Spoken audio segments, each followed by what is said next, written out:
Olá, pessoal! Sejam todos bem-vindos a mais uma aula de Física. Eu sou o professor Maicon Maciel e essa é a nossa aula de número 14.2, ou seja, uma aula de revisão dos conteúdos, né? Aquela aula que a gente vai resgatar os conceitos da aula passada. E que conceitos nós vamos trabalhar hoje? Vamos falar sobre lançamento oblíquo, lançamento oblíquo, ou seja, tudo que você joga no ar, você lança no ar, e que vai ter algum tipo de inclinação, né? Então, se você joga basquete, você sabe do que eu estou falando, né? O lançamento oblíquo. Vamos supor que você observa alguém e vai lançar uma flecha. Então, o arco e flecha, lançou a flecha, um lançamento oblíquo. Ou você vai lavar o quintal da sua casa e utilizar uma mangueira. Então, você lançou água ali a partir da mangueira de uma forma inclinada, também é uma forma de lançamento oblíquo. E muitos outros exemplos que, se você parar para pensar, estão no seu dia a dia, né? Lançamento oblíquo, ou seja, lançamento de corpos que descrevem no ar uma trajetória parabólica. Tudo bem, pessoal? Então, descrevendo essa trajetória parabólica, você já sabe que é um tipo de lançamento oblíquo. Vamos lá, pessoal? Então, aqui temos uma ilustração de como seria esse lançamento oblíquo. E tem uma coisa importante aqui. Quando eu lanço alguma coisa de forma oblíqua, a velocidade, ela estará aqui, né? Na diagonal. A velocidade está na diagonal. Estando a velocidade na diagonal, ela apresenta uma componente horizontal e uma componente vertical, ok? No lançamento oblíquo. Essa componente, vamos aqui comigo, essa componente vertical, aqui, essa componente vertical, à medida que o tempo vai passando no lançamento, perceba que ela vai o quê? Diminuindo, verdade, o vetor aqui, ficou menor, né? Aqui, diminuiu de tamanho, aqui em cima diminuiu de tamanho, diminuiu, e quando chegou aqui no ponto mais alto, cadê a componente vertical? Sumiu. Não tem componente vertical no ponto mais alto. Agora, daqui para frente, olha o que acontece. A componente vertical reapareceu, só que agora apontando para baixo. A componente vertical aumentou de tamanho, mas ainda aponta para baixo. Aumentou ainda mais, só que aponta para baixo. Aumentou ainda mais, só que aponta para baixo. E ela aumentou, né, até onde ela podia, mas ainda aumentando para baixo. Uma coisa curiosa. A componente vertical aqui no início, ela vai ter o mesmo valor, a mesma intensidade, que essa componente vertical aqui no final. Tá? A diferença é que uma vai estar apontando para cima e a outra para baixo. O que isso nos diz? Nos diz que quando eu faço o lançamento oblíquo, essa minha componente vertical, ela vai ter o valor dela alterado. Ou seja, o valor da velocidade na vertical está passando por mudança. Por que está passando por mudança? Porque verticalmente ela está sujeita à força-peso. Tá? Ela está sujeita à aceleração da gravidade. Então, na subida, ela está contra a gravidade. Então, por isso que na subida, essa componente vertical ela vai diminuindo, ela vai desacelerando até que ela some. Quando ela sai lá do ponto mais alto e ela começa a seguir, só que agora em queda, ela começa a reaparecer, ela vai crescendo, só que agora ela está apontando para baixo e vai crescendo. Por quê? Porque ela está no sentido da gravidade. Certo? Então, verticalmente, no lançamento oblíquo, você tem o que nós chamamos de movimento uniformemente variado, ok? Porque você está sujeito na subida à desaceleração, né, devido à gravidade, e na descida você está sujeito à aceleração, devido à gravidade, porque aqui você está contra ela e aqui você está favorável a ela. Agora, uma coisa curiosa. A componente horizontal da velocidade, que aqui está em azul, né? Uma setinha azul bem pequenininha, dá uma olhada aqui, Essa componente em azul, dá uma olhadinha aqui, Essa componente em azul, professor, verdade, está aqui, Percebeu que ela não mudou de tamanho? Percebeu que o tamanho dela é o mesmo em todo ponto? Pois é, a componente horizontal não mudou. Não mudou, não interessa a altura que o objeto esteja, se está quase chegando no final, se está lá em cima, se está no começo.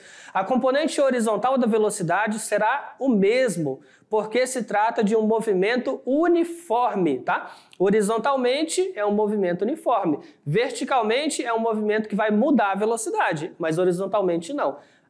Então, professor, eu posso dizer que o lançamento oblíquo, é uma combinação de dois movimentos? Exatamente. Exatamente, tá? O lançamento oblíquo é uma combinação do movimento uniforme com o movimento uniformemente variado, tá? Porque em uma componente a velocidade está mudando e outra ela é constante. E aí a combinação das duas vai te dando sempre um vetor aqui, ó, né? Pela tangente da trajetória parabólica até que ele chega num ponto, tudo bem? Então, nesse caso, velocidade, ó, a mínima velocidade que ele pode ter é aqui no ponto máximo, porque a componente em y é zero, resultando apenas a componente horizontal. Tudo bem, pessoal? Então, vamos lá. Alcance horizontal.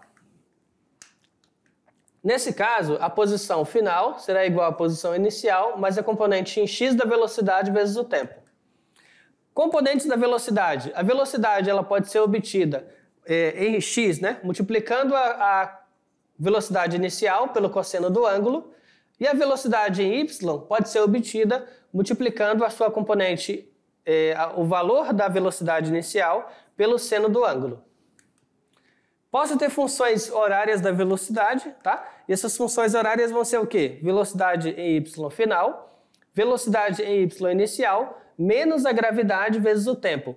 E eu posso ter uma equação que relaciona o quê? A posição, ou seja, a altura dele final, a altura inicial, velocidade inicial na componente y, vezes o tempo, menos a gravidade dividido por 2, multiplicado pelo tempo ao quadrado, tá? E aí eu vou ter a equação de Torricelli, e essa equação de Torricelli vai ser aquela equação que não inclui o tempo, ela relaciona o quê? Apenas velocidade final, inicial, 2 vezes a gravidade, multiplicado pelo deslocamento.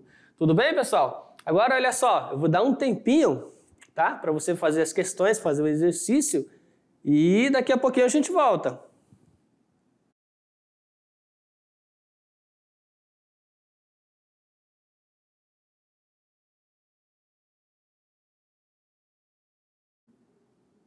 Pronto, pessoal, acabou o tempo. Espero que você tenha tentado fazer e conseguiu, espero que tenha conseguido fazer.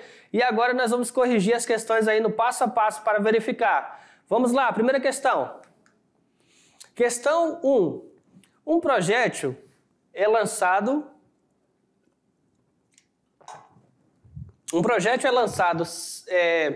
segundo um ângulo de 30 graus com a horizontal, com uma velocidade de 200 metros por segundo. Supondo a aceleração da gravidade igual a 10 metros por segundo ao quadrado e desprezando a resistência do ar, o intervalo de tempo entre as passagens do projétil pelos pontos de altura 480 metros acima do ponto de lançamento em segundos é... Então o que ele está perguntando é assim, vamos lá. Aqui está a minha horizontal, certo? O objeto está aqui e ele vai ser lançado aqui, ó, tá? Formando uma parábola oblíqua. Digamos que eu tenho, aqui é x, tá? X e aqui é y. Digamos que ele marcou aqui uma determinada altura que ele chamou de 480 metros, tá? Aí perceba que em quantos pontos que ele está tocando aqui no 480? Nesse ponto e nesse ponto, tá?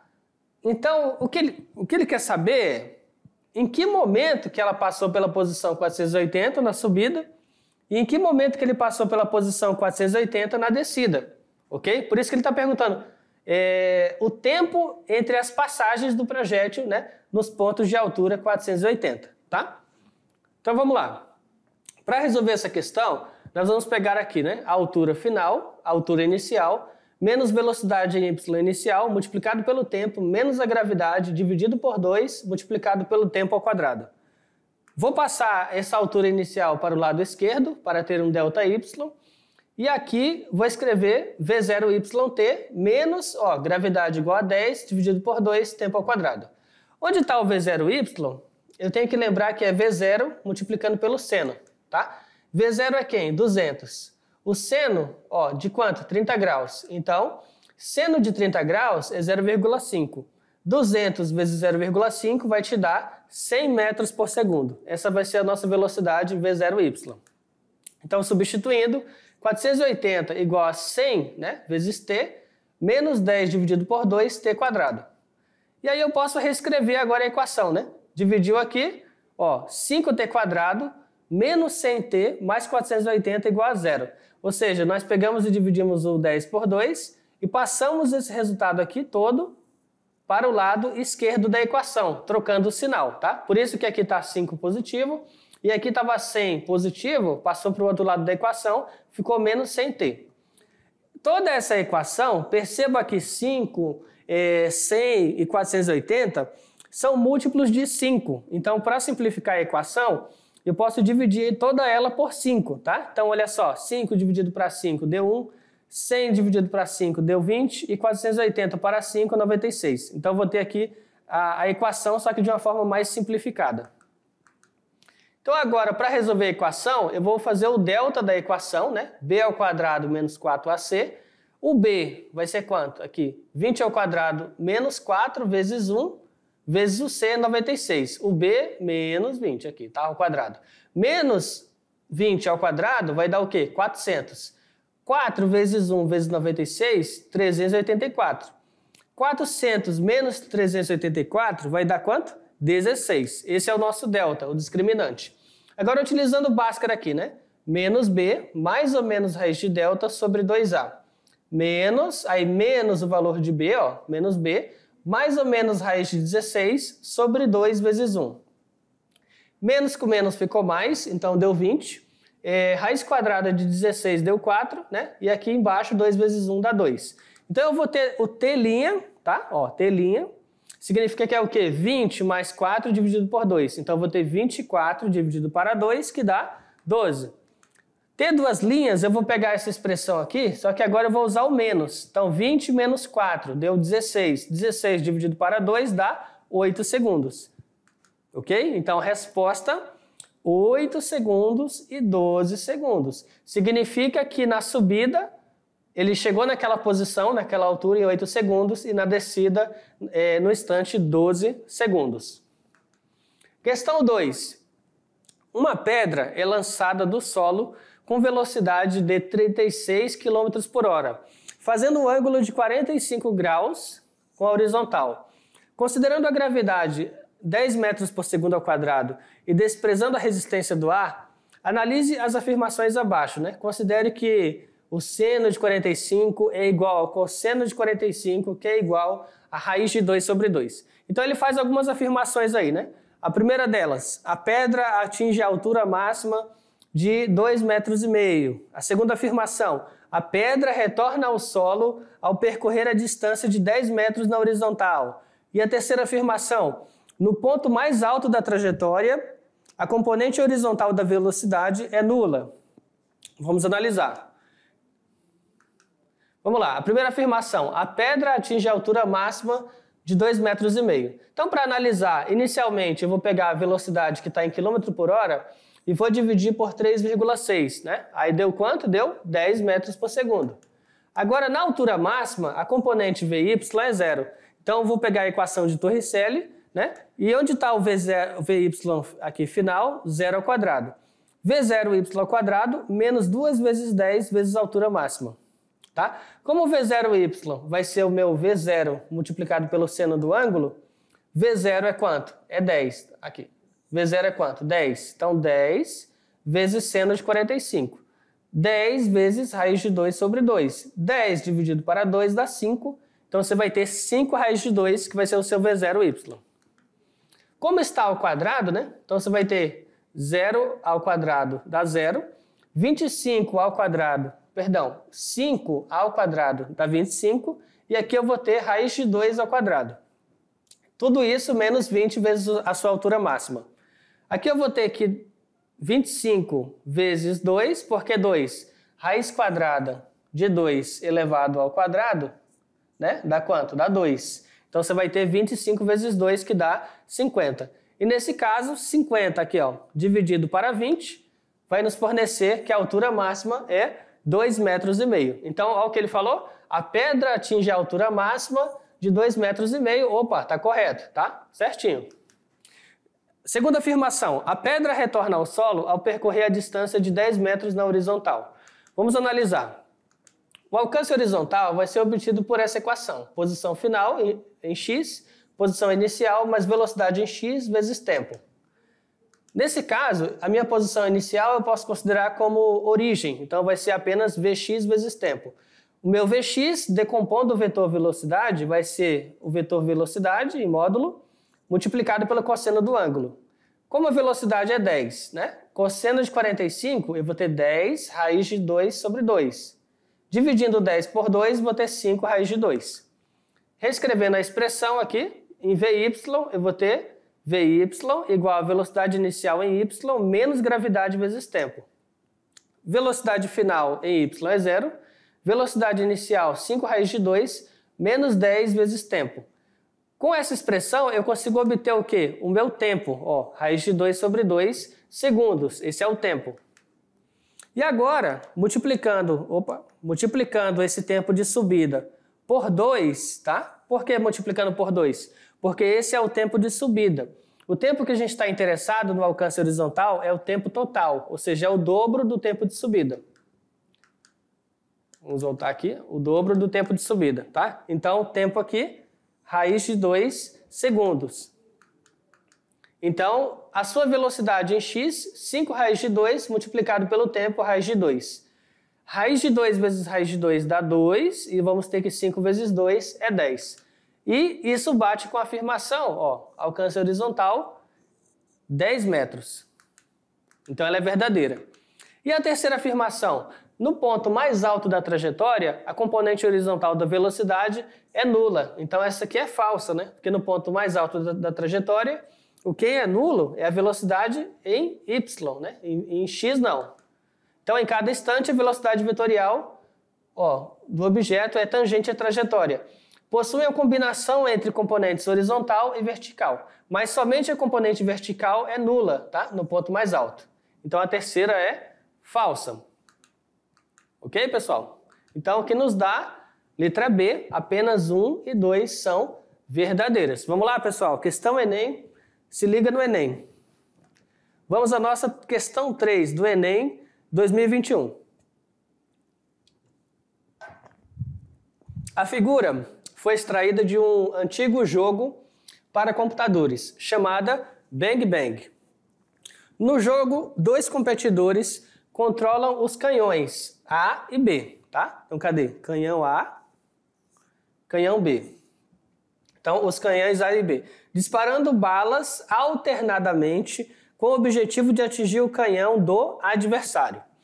Para isso, atribuem valores estimados para o módulo da velocidade inicial de disparo e para o ângulo do disparo. Então, assim, o jogo você tem que colocar os valores que você quer de velocidade de saída e em que ângulo de inclinação que você quer. São essas variáveis do jogo.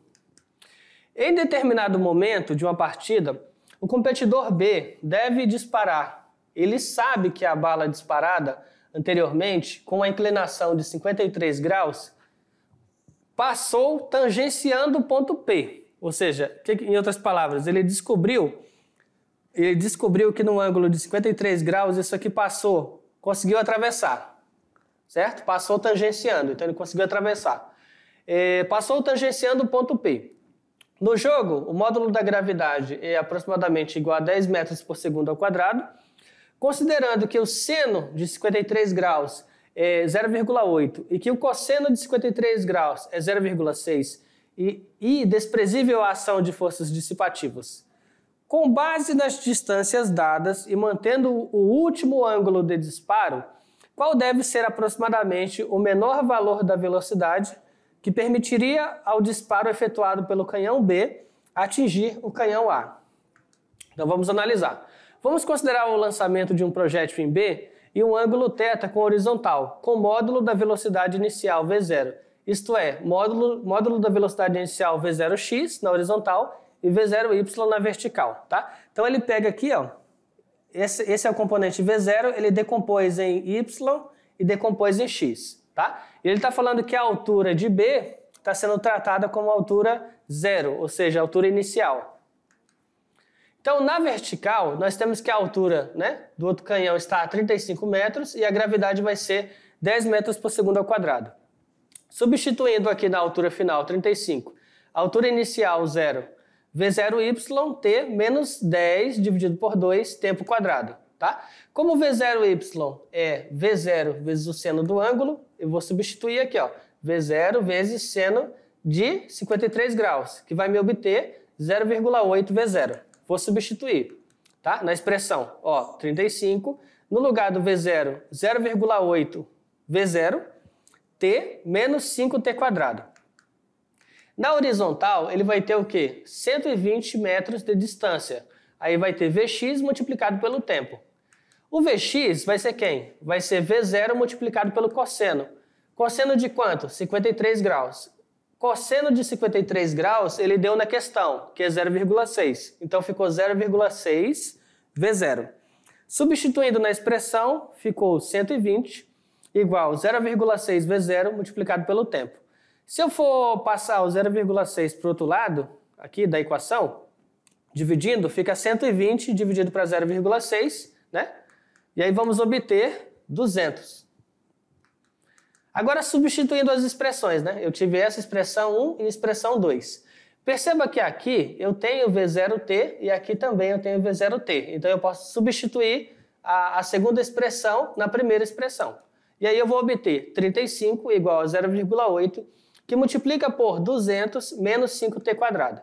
Multiplicando os dois aqui, eu vou obter 160, né? Então, dessa expressão, eu vou ter 5T² passa para o lado esquerdo, positivo, 160 permanece e o 35 passa ao lado direito, trocando o sinal. Faço a subtração e vou obter 125. O 5 está multiplicando, passou dividindo. Então, eu vou ter 125 para 5 deu 25. Agora, como o t está ao quadrado, eu vou tirar a raiz quadrada, né? A raiz quadrada de 25 é 5, então foi 5 segundos. Substituindo em 2, V0, aqui ó, V0 vezes t igual a 200. Então, V0 vezes quanto que é o t? Quanto que é o t? 5 igual a 200. Então, 200 dividido para 5 vai nos dar 40 metros por segundo. O que vai bater, pessoal, com a letra C. Tudo bem? Então, olha só. Esta foi a nossa aula de hoje, pessoal. Eu espero que vocês tenham gostado, tá? E até a próxima. Tchau, tchau.